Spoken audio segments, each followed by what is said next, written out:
He's the Marlins manager, Don Mattingly, back on the program. Man, look at the hair. That's flowing there, Donnie. Well, it's, quarantine. You can't get a haircut. What are you going to do? Oh, looks good there.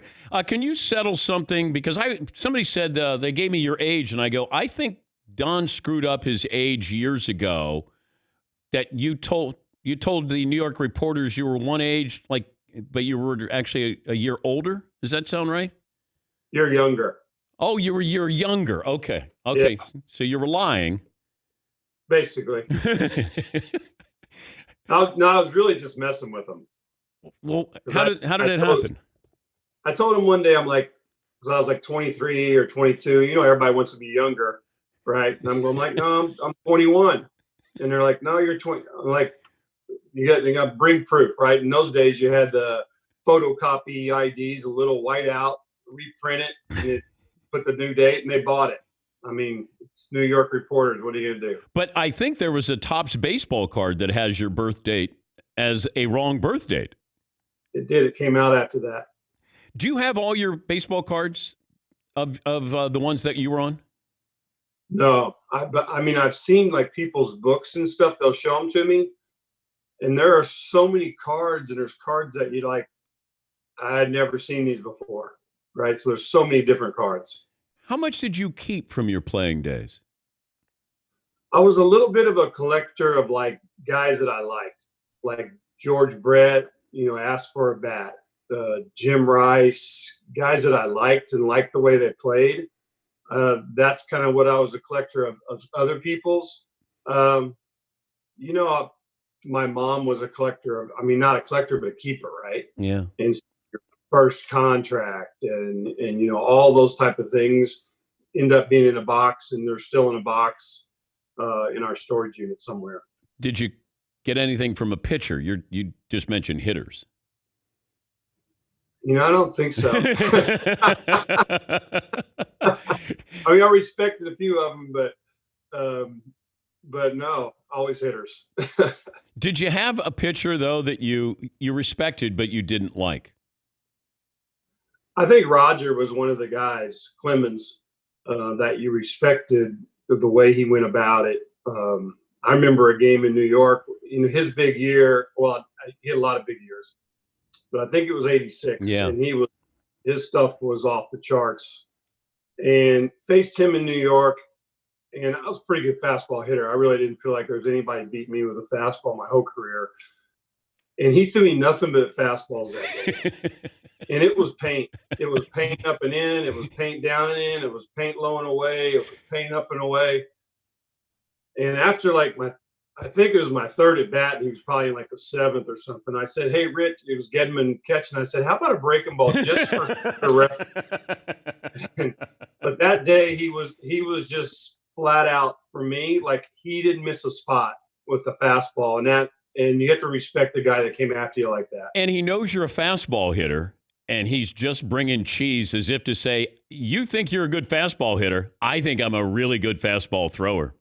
Yeah, and those are fun, right? There's a few times you get guys like that just go, "Hey, let's go," and that was Roger. But he was tough. Like I don't know if I've told you this story before. We're in Boston. And I think it was Rick Rhoden hit a couple guys early. And after the second guy, I hear Rogers pitching that day. And I'm at first, and Boston's like 8 feet away from their dugout. And I hear, "I'm going to crack somebody's helmet open." And I feel like Rogers talking right in my ear. And so I come up the next inning. I don't know if it was 2 outs, nobody on, or a first hitter, and he threw one off the backstop. And I think he kind of stopped all the nonsense that day. I don't know what that's like if somebody homers in front of you and you know that somebody's buzzing the tower. Like, what's that? You didn't do anything wrong, but what's that feeling like when you go, "God, this is going to hurt"? Well, you don't always know what the homer, to be honest with you, with Tony La Russa out in Oakland, you knew when you were going to get it, right? And we hit Big Mac one day and didn't mean to. It was like a 3-2 count. I think Dave LaPointe got him in the head. He'd been hit like 3 times. He ducked right into it. And I come up the next inning with 2 outs and nobody on, and Tony was like first baseman for first baseman, right? So Mac got it. I'm up 2 outs, nobody on.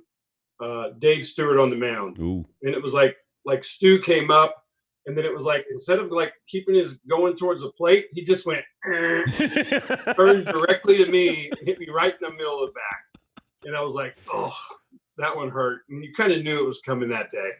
Oh. The unwritten rules of baseball, Donnie.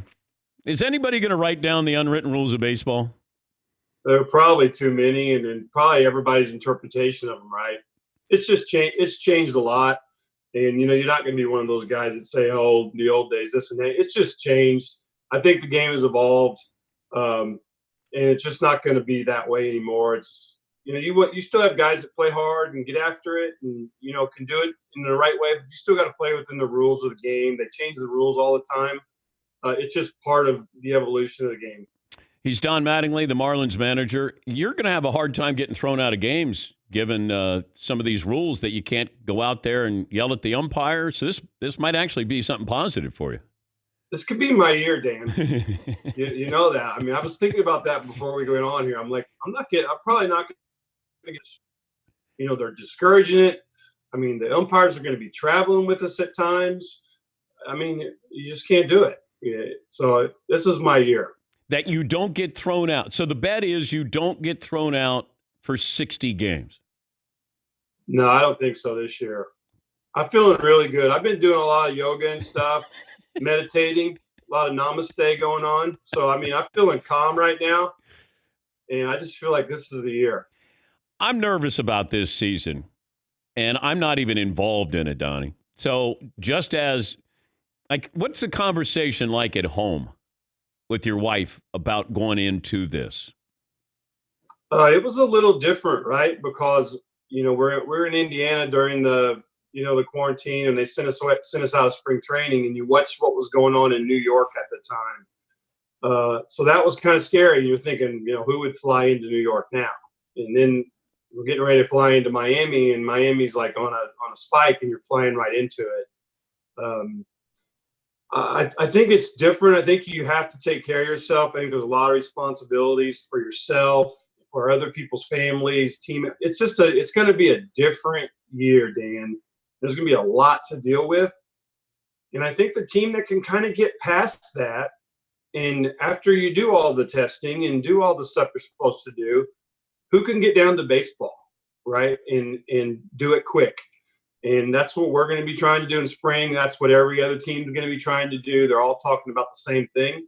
But the team that can actually do it is going to be the team, I think, that can, maybe make some noise in this thing. What do you think about the DH in the National League, how that will affect how you manage? Well, it makes it a little easier, a lot less decisions to make as far as, where, you're changing pitchers. Do you have to double, not double, all that. You're just making pitching decisions. So that makes it a little less complicated. I don't say it makes it easier, but it makes it a little less complicated. I think it helped our team, but it helps everybody. It gets us, we had our lineup is getting better. And we can use that spot to be able to, get an extra guy in the lineup, mix and match our lineup a little better. Give me the guy in your lineup that people should keep an eye on if this season does get underway. Is there somebody under the radar? Well, Brian Anderson, I think everybody with us has been under the radar. Brian Anderson is a guy that's been getting better and better as a young player. Pretty good mechanics, uses the whole field, pretty good mentality, got some power, getting stronger. That's the kind of guy that can continue to break out. So he's a guy to watch. Isan Diaz, to me, a guy with a great swing at second base. We just got to get his confidence where he starts to believe that he's a big leaguer. But he's got a really nice swing. And there are other guys. Obviously, Jonathan Villar is fun to watch. Came over from Baltimore. Jesus Aguilar, you're asking him to, hopefully have another big year. Corey Dickerson. So we got a pretty good little group going on if we can perform. I just figured it out. You look like Patrick Swayze a little bit. I don't know if you know our old trainer, Gene Monahan. Yeah. He used to tell me that all the time. He would say that. So I get it. I don't know if that's good bad. Did you ever meet Patrick Swayze? I did not. I watched Roadhouse a lot, though. Well, I bet And I feel like you lived Roadhouse. Huh? I feel like you lived Roadhouse at some point in your life. Probably. Yeah, can't do that anymore. And once again, no spitting, no sunflower seeds, social distancing. You're still allowed to adjust yourself, right? They're allowing that, right? That's part of my new sign set, because you got to stay below the neck, and you can't be above the head. You can't touch the face. It's always changing. Great. You got to be able to adjust. Oh no, I know. You got to be able to adjust. I got it. Little play on words there. There he is. He's our Patrick Swayze. Donnie, great to talk to you, and good luck. All right. Thank you, guys. All right. Appreciate it. Don Mattingly, Marlins manager.